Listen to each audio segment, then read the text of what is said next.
উত্তরপ্রদেশের লাউডস্পিকারে ইফতারের ঘোষণা, ইমাম সহ 9 জন গ্রেপ্তার। উত্তরপ্রদেশের রামপুরে একটি মসজিদে লাউডস্পিকারে ইফতারের ঘোষণা দেওয়া ইমাম সহ 9 জনকে গ্রেপ্তার করেছে পুলিশ। তান্ডা থানা সৈয়দনগর চৌকির মানকপুর বাজারিয়া গ্রামে এই ঘটনাটি ঘটে। স্থানীয় সূত্রে জানা যায়, গত 15-20 বছর ধরে গ্রামের মুসলিম পরিবারগুলোর জন্য মসজিদ থেকে ইফতারের সময় ঘোষণা করা হতো।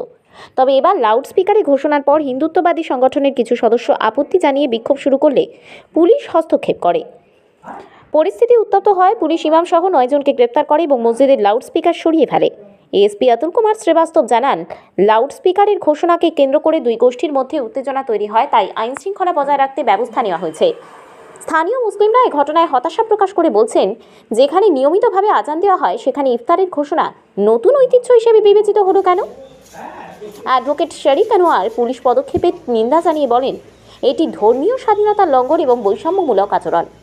এদিকে স্থানীয় প্রশাসন সবাইকে শান্ত থাকার আহ্বান জানিয়েছে এবং কোনো উত্তেজনাকর পদক্ষেপ এড়িয়ে চলার অনুরোধ করেছে। গ্রেপ্তারকৃতদের মুক্তির দাবিতে ইতিমধ্যেই বিভিন্ন সংগঠন প্রতিবাদ শুরু করেছে।